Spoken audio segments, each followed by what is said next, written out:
bendiga, hermanos.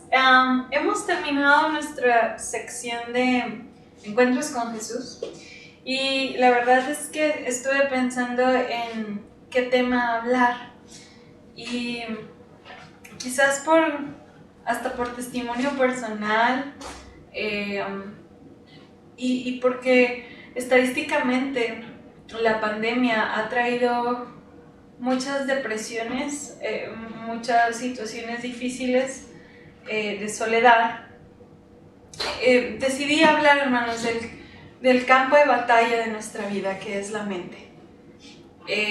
Y titulamos esta temática en esto pensar, ¿verdad? Es un pasaje de Filipenses. Hoy vamos a empezar con eso o a partir de ese, pero vamos a hablar de la culpa, de la mentira, de la baja autoestima, vamos a hablar de la angustia, de la tristeza. Vamos a estar hablando de aspectos que gobiernan nuestra mente y que a veces esas cuestiones opacan precisamente las verdades bíblicas. Quiero que me acompañen por favor a Filipenses 4, versículo 8 y 9. Ahorita lo voy a leer, hermanos. En este pasaje, Pablo, hermanos, provee una estrategia de cómo luchar en nuestra guerra espiritual. Es bien raro, yo sé que ustedes me escuchan hablar de guerra espiritual porque no soy muy dada a hablar de esto. Y entiendo, hermanos, que la guerra espiritual no es como muchas veces no me lo han puesto. Pero si hay una guerra espiritual, hermanos, es en nuestra mente. El campo de batalla es ahí. La mente siempre va a ser involucrada para todo lo que nosotros hagamos. Nuestra mente es quien es el filtro por el que pasan nuestras acciones. Entonces, digamos que es la aduana y por ahí pasa todo. Y el enemigo, precisamente, es una persona muy sutil para entrar a la mente y empezar a distorsionar y empezar a perjudicar nuestra libertad cristiana. Y también, hermanos, la invitación a desviarnos de la Biblia, a pecar, a hacer lo incorrecto, lo inmoral. Pues ustedes se fijan, hermanos, el mercado en general invierte millones para capturar la mente de los niños, por ejemplo. ¿Qué estrategia hace el mercado para que los niños estén sumamente capturados por un videojuego, por una película, por una caricatura? ¿Cómo hacen eso con los adolescentes? O sea, incluso con nosotros mismos. Ahorita Netflix, tantos streamings que hay, están buscando cómo capturar nuestra mente. ¿Por qué, hermanos? Porque la mente es el inicio de quienes somos. Y entonces por eso Pablo estaba como muy consciente de esto y nos va a proveer una estrategia. Pero algo que quiero enfatizar, hermanos, es que nosotros pensamos, no existimos, pero nosotros pensamos y luego actuamos. No actuamos si no hubo un proceso de reflexión. Quizá inmediato. Hay gente, muchos adolescentes que dicen, es que lo hice sin pensar. La verdad es que no, todo lo pensamos. Quizás rápido, quizás no meditamos en ello, no pensamos en las consecuencias, pero sí definitivamente pensamos antes de actuar. Para yo comerme un pastel prohibido, tengo que pensar en eso primero. Tengo que verlo y que se me antoje y entonces actuar. Y esto, hermanos, quiere decir que nuestras batallas realmente no son perdidas en el momento que caemos, sino en el momento en que decidimos caer. O sea, en el momento en que yo decidí hacerlo, en el momento en que yo dije, está bien. Ya el acto es la consecuencia de que perdí una batalla en mi mente. Todas nuestras acciones son precedidas por un pensamiento. Sea santo o sea pecaminoso, todas nuestras acciones son precedidas por un pensamiento. Y quien quiere ganar acceso a esta mente, obviamente, es el enemigo. 2 Corintios 11:3, hermanos, nos dice algo muy interesante. Dice, Pero temo que como la serpiente con su astucia engañó a Eva, vuestros sentidos sean de alguna manera extraviados de la sincera fidelidad a Cristo.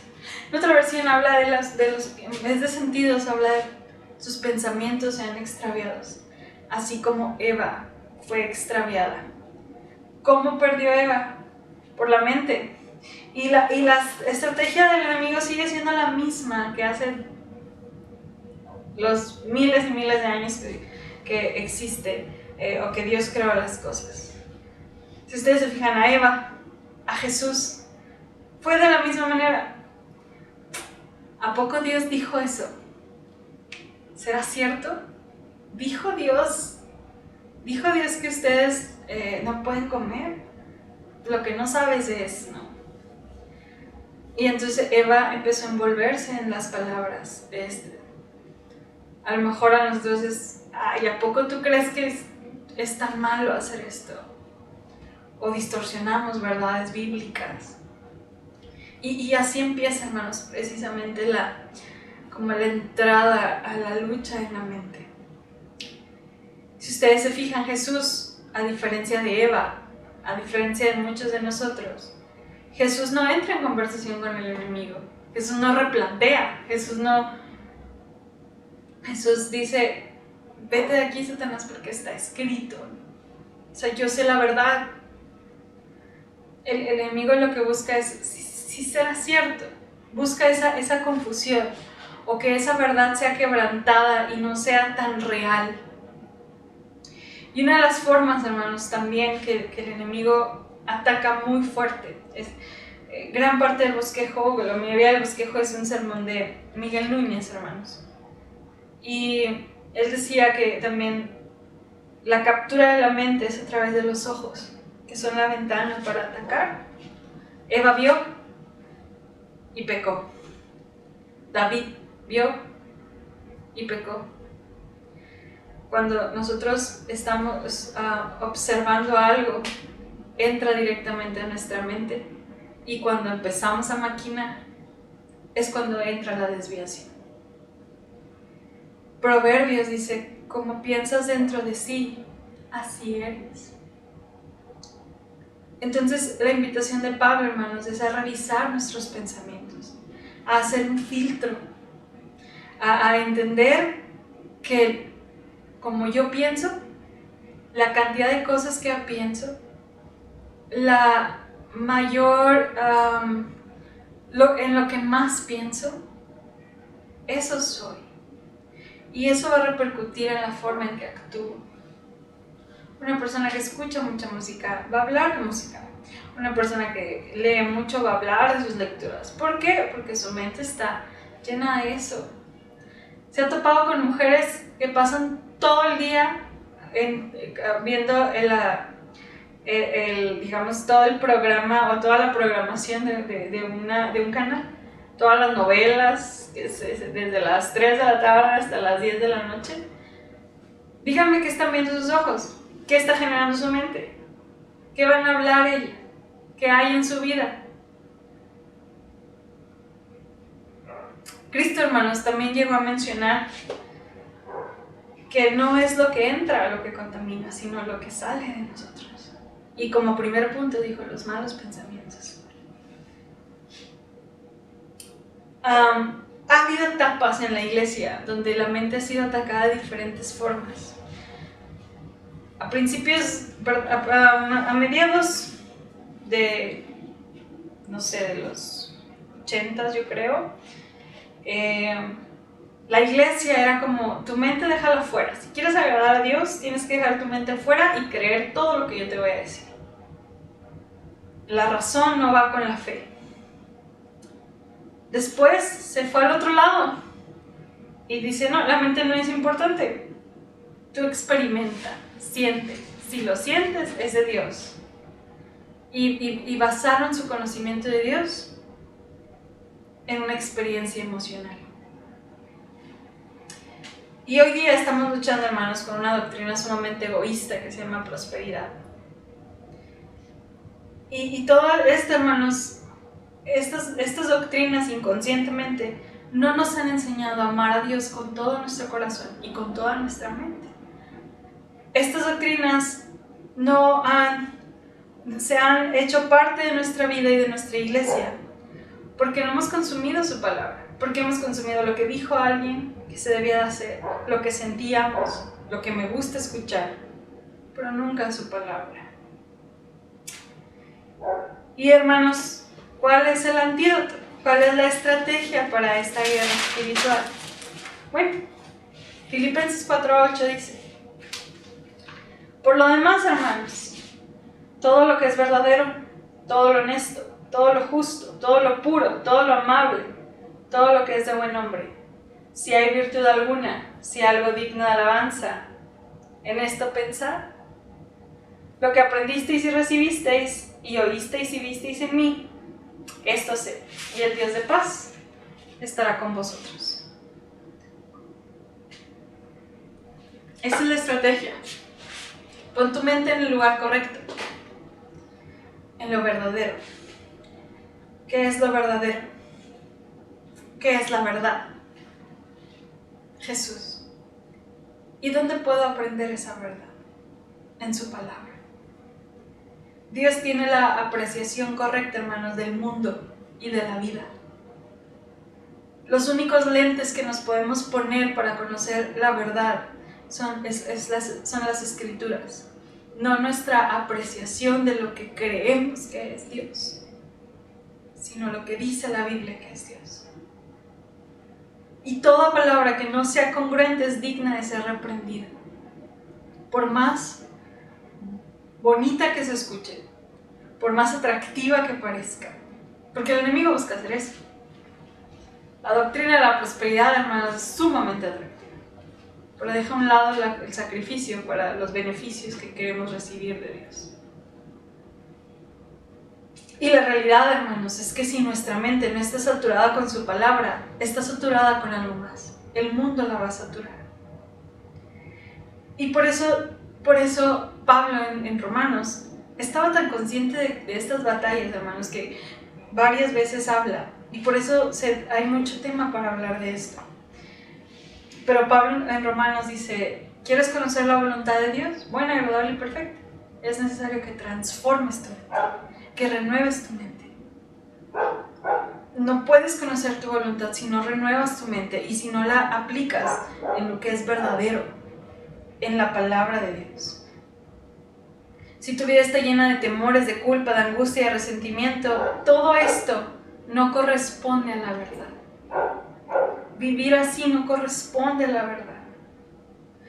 Dios, hermano, no nos ha llamado a creer en las mentiras que nos decimos a nosotros mismos, sino a creer en la verdad que Él ha revelado en su palabra, en su santidad, en su perfección, en su moralidad, en su gracia, en su amor, en su ira también, incluso. No en lo que yo creo o incluso me puede llegar a convenir. Hermanos, debemos tener mucho cuidado con lo que va a entrar en nuestra mente. Usted y yo pensamos de acuerdo a lo que hemos permitido que entre en nuestra mente. Si nosotros invertimos mucho tiempo, hermanos, en lo trivial, en lo ordinario, como decía, si usted pasa todo el día en la tele, dígame qué clase de vida va a tener. Si usted pasa mucho tiempo hablando por teléfono, hablando de las demás personas, dígame qué clase de vida va a tener. ¿Cuál es el fruto de sus pensamientos que va a tener? Yo recuerdo un familiar que yo notaba y estaba chiquita. Y recuerdo habérselo mencionado a mi mamá, que esa persona se le notaba el coraje y el odio, porque era lo único que hablaba. Su mente estaba llena, saturada de dolor y de coraje y de falta de perdón. Así era su vida. Yo no sé qué tan saturada estaba su mente de odio. Otro aspecto más para pensar en esto verdadero es: ¿Cuánto tiempo pasas pensando en las cosas terrenales? Porque de ese tiempo depende tu calidad de vida. Entiendo que trabajamos, que dormimos, que tenemos que hacer parte de la familia y la casa. Pero ¿cuánto tiempo invertimos en meditar en las cosas celestiales? La Biblia nos invita a llevar todo pensamiento cautivo a Cristo. Porque como otra vez, voy a decir durante todo el sermón, como yo pienso, lo que más pienso, es cómo vivimos. Usted tiene dos opciones: seguir en sus concepciones personales o decidir no hacer caso a ellas y seguir en la verdad. Todos nosotros, hermanos, tenemos impulsos pecaminosos que nos llevan a una dirección. Pero también Dios nos muestra sus mandatos santos que nos van a llevar al otro lado. Hermanos, medite en lo que es verdadero. Tome tiempo en conocer la verdad. Y no hay verdad fuera de Jesús. No hay verdad fuera de su santidad. No hay verdad fuera de su grandeza. Dice en todo lo honesto. Honesto es como digno, aquello que es santo. Decía un predicador, ¿cuánto de lo que pensamos es santo? Hermanos, la palabra pecado significa errar en el blanco o cruzar la línea, como te pasaste de la línea. Y entendemos muy bien esos conceptos. No le di al blanco, es decir, me equivoqué, crucé la línea. Pero a veces vivimos sin ni siquiera conocer y ver la línea, sin ni siquiera entender dónde está el punto correcto. Susana Wesley un día le dijo a Juan Wesley que era pecado. Y Susana dijo algo así: cualquier cosa que debilite tu razonamiento, altere la sensibilidad de tu conciencia, oscurezca tu apreciación de Dios o te quite la pasión por las cosas espirituales. Cualquier cosa que aumente la carne sobre el poder del Espíritu, eso es pecado, independientemente cuán bueno esto parezca. Repito, cualquier cosa que debilite tu razonamiento o altere la sensibilidad de tu conciencia, cualquier cosa que oscurezca tu apreciación a Dios o te quite la pasión por las cosas espirituales, cualquier cosa que aumente la carne sobre el poder de tu espíritu, independientemente de cuán bueno parezca, es pecado. Es decir, si yo pongo por encima mi trabajo, por más bueno que parezca, está quitando poder a mi espíritu. Estoy dejando de apreciar las cosas espirituales, quizás. Una relación de noviazgo, cosas buenas, incluso estudiar. No estoy diciendo que no lo hagamos, pero tengamos cuidado en si eso es lo que está trayendo satisfacción a mi vida. Porque si es así, o la completa satisfacción, entonces podemos estar errando al blanco. Pensemos en aquello que es santo, que es puro y verdadero, aquello que es justo, lo que es recto delante de Dios, aquello que es libre de contaminación. Estoy dando una clase de ética, se llama ética teológica en el seminario, y hablábamos de que cómo tomar buenas decisiones, en base a qué. Y la conclusión es, hermanos, la naturaleza de Dios es la base de mi moralidad. ¿Quién es Dios? ¿Quién me dice su palabra que es Dios? Es la base de mi moralidad. Si Dios me dice que es santo y que no permite tronerías, inmoralidad sexual, borracheras, maledicencias, Esa es la base de mi moralidad, porque eso está en la naturaleza de Dios. ¿Quién en la tierra está libre de contaminación? La única persona vino hace 2000 años y murió por nosotros, para nosotros poder ser justos delante de Dios. Pero lo único justo que tenemos aquí, hermanos, es su palabra. Dios piensa siempre de manera justa. Por eso Pablo nos invita a todo lo que es verdadero, todo lo que es digno, todo lo que es puro, todo lo que es justo. Una mente orgullosa va a desbocar una rebeldía. Una mente sumisa va a desbocar humildad. Porque la mente dirige nuestra vida, hermanos. ¿Qué ha capturado tu mente? Dice todo lo que es justo, todo lo puro. Puro fácilmente es la ausencia de la impureza. No hay impurezas. Y Pablo le dice a Timoteo, consérvate puro. Es decir, la invitación a esforzarnos, a permanecer puros. Puros de mente, puros de cuerpo, puros de acción. Dice Efesios, ni impurezas, ni cosas se nombren entre nosotros. Yo sé y entiendo que no vamos a llegar a ser puros completamente, quizás en la tierra, aunque hablamos de la perfección cristiana, pero hablando de nunca más pecar, entiendo que es humanamente imposible, pero la invitación es consérvate puro, día a día, libre de pecado, que tu vida en santidad crezca. Y el único filtro que puede purificar, como el agua se purifica con un filtro, el único filtro que puede purificar mi alma, mi vida, mis pensamientos, es la palabra de Dios. Si yo, hermanos, estoy viendo lo que estoy pensando y lo cotejo con la palabra de Dios, yo tengo la opción de aceptar lo que estoy creyendo y tergiversar las escrituras y tergiversar la verdad bíblica, o tengo la opción de renunciar a esto, de llevar cautivo mis pensamientos a Cristo para que la verdad siga estando en mi vida.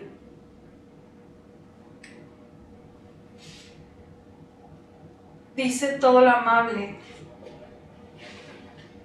Lo amable quiere decir contrario a cruel o irrespetuoso. Pablo está diciendo, piensa en aquello que es bueno, que es gentil, incluso que es atractivo para vivir. Obviamente el primer lugar se lo lleva a Dios, pero creo que también aquí aplica, hermanos, a aquellas personas que inspiran, que son contrarias a la crueldad, a la pues ser irrespetuosos, vidas que atraen. Parecido que sea de buen hombre, honorable. Piensa en todo lo que tiene buen testimonio, todo lo que es correcto, en todo lo que es digno de admirar.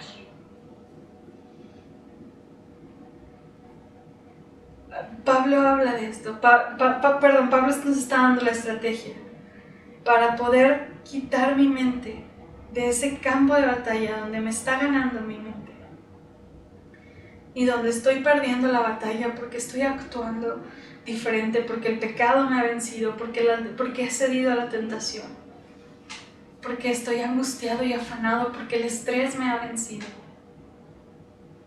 Todo lo que es verdadero, todo lo honesto, todo lo justo, todo lo puro, todo lo amable, todo lo que es de buen nombre. Si hay virtud alguna, si algo digno de alabanza, en esto pensad. Pasa tu tiempo ahí.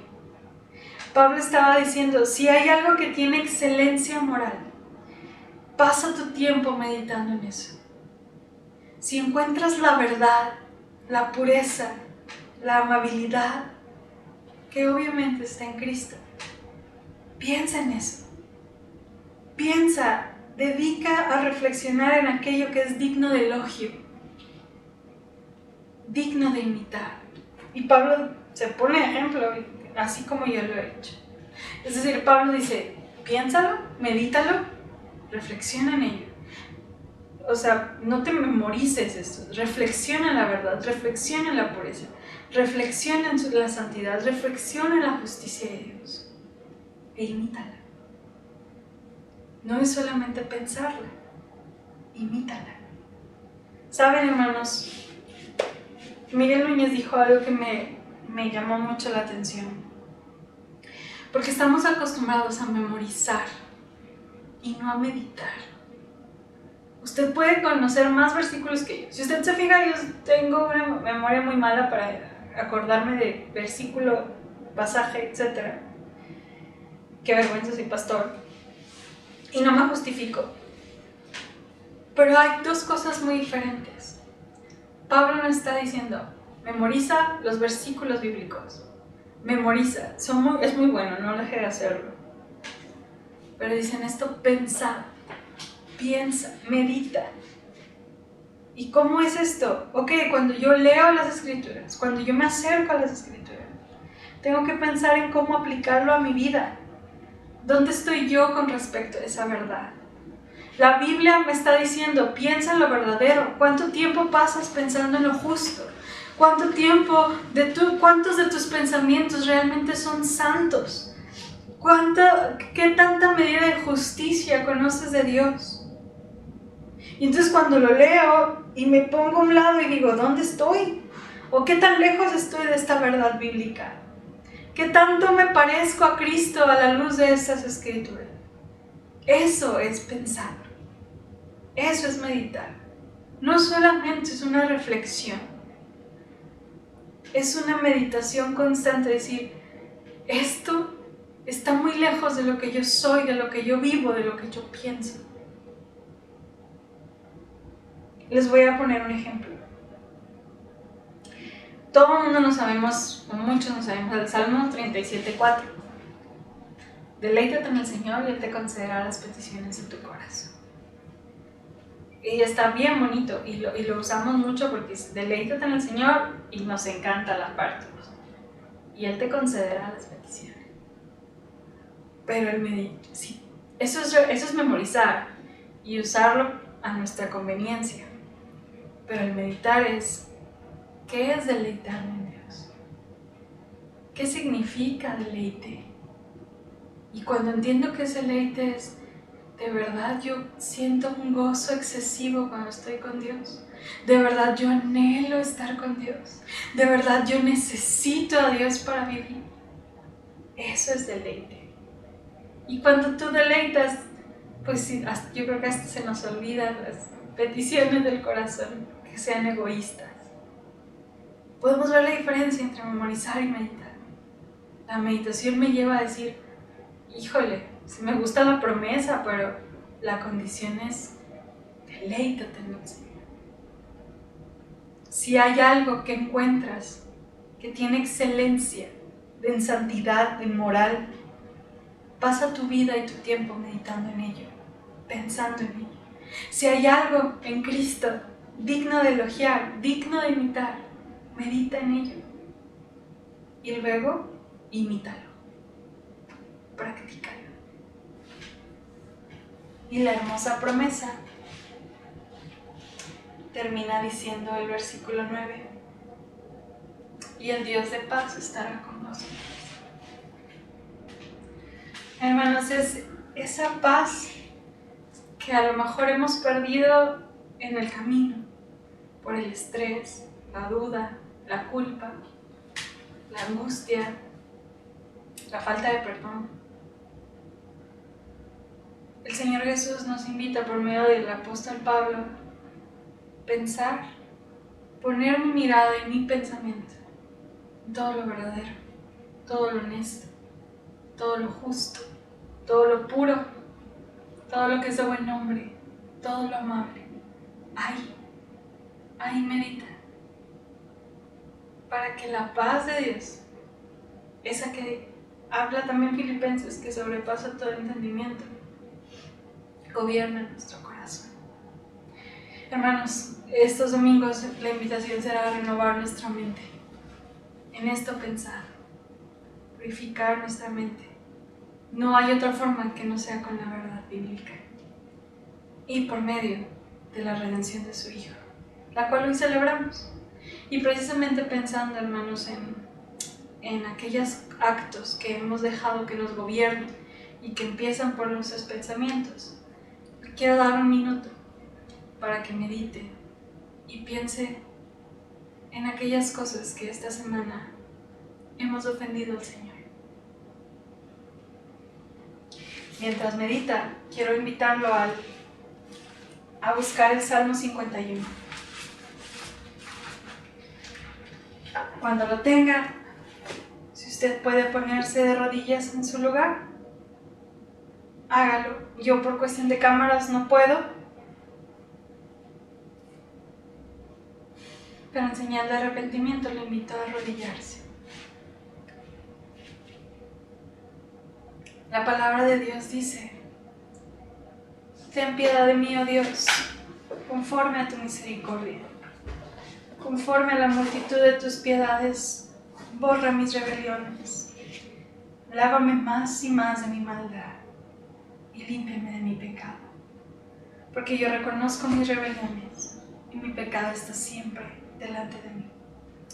Contra ti solo he pecado y he hecho lo malo delante de tus ojos, para que seas reconocido justo en tu palabra y tenido por puro en tu juicio.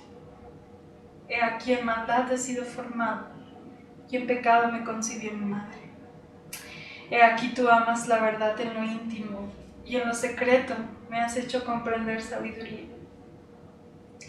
Purifícame con hisopo y seré limpio.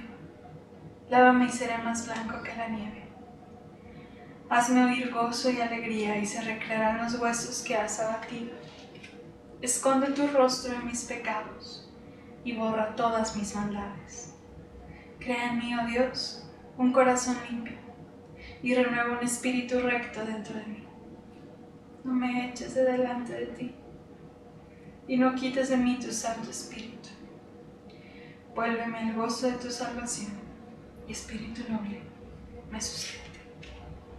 Señor, con esta oración nos acercamos humildemente ante el trono de tu gracia para buscar socorro, Señor, porque hay pensamientos que han invadido nuestra cabeza, Señor, que no son dignos de ti, que no son verdaderos y que nos desvían de tu verdad. Ten misericordia, Dios.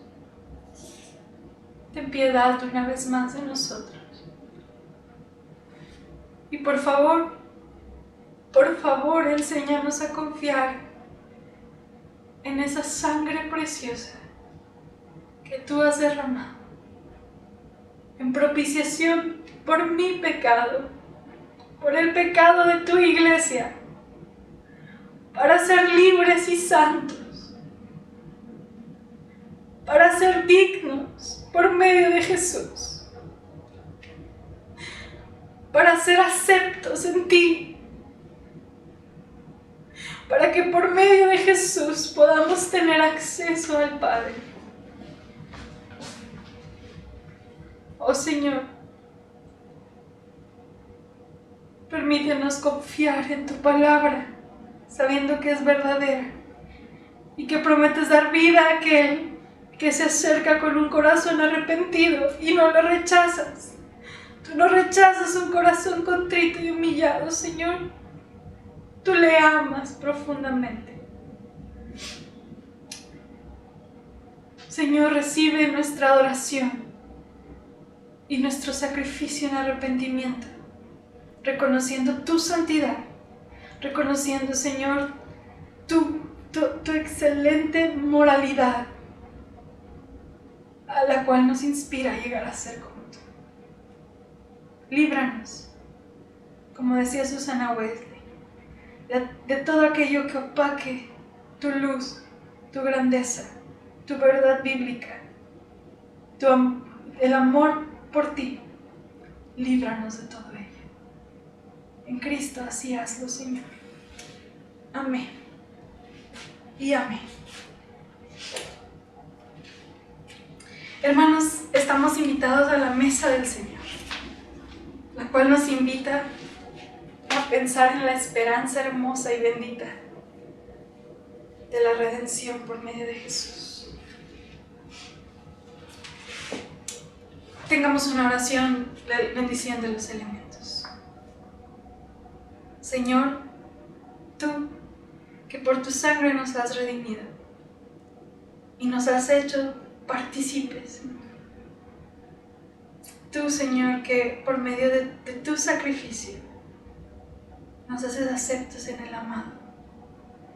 Pedimos que estos elementos, Señor, traigan la paz y hagan la obra en cada uno de mis hermanos.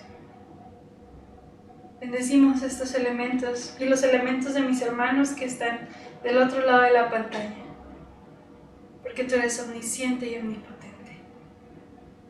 Gracias. Amén. Y amén. Hermanos, en lo que les doy un pequeño espacio para que ustedes repartan sus elementos.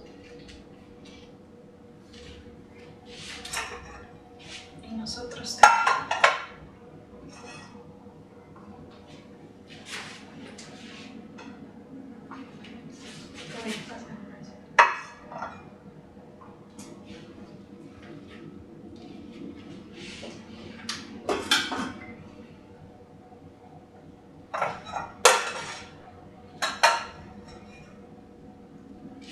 La palabra de Dios dice: porque yo recibí del Señor lo que también os he enseñado, que el Señor Jesús, la noche que fue entregado, tomó pan, y habiendo dado gracias, lo partió y dijo: tomad, comed, esto es mi cuerpo que por vosotros es partido. Haced esto en memoria de mí. Participemos con acción de gracias.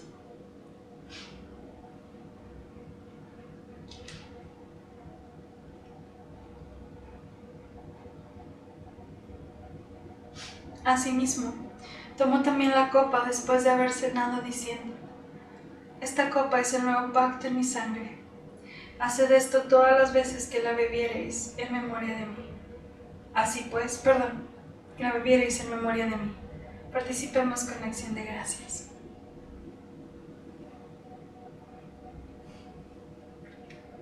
Gracias, Señor, por tu perdón. Así pues, todas las veces que comeréis este pan y bebiereis esta copa, la muerte del Señor anuncia, hasta que Él venga. Oremos, hermanos, para ser despedidos y en gratitud al Señor. Buen Dios, gracias. Gracias por la esperanza de tu perdón. Gracias, Señor, porque sabemos que en ti hay salvación. Gracias por darnos respuesta. Señor, lleva cautiva nuestra mente a Cristo. Danos la mente de Cristo. Y pedimos que el amor del Padre, la gracia de tu Hijo y la comunión de tu Espíritu nos acompañen durante esta semana. En Cristo, a ti sea la honra y la gloria. Amén. Que el Señor les bendiga.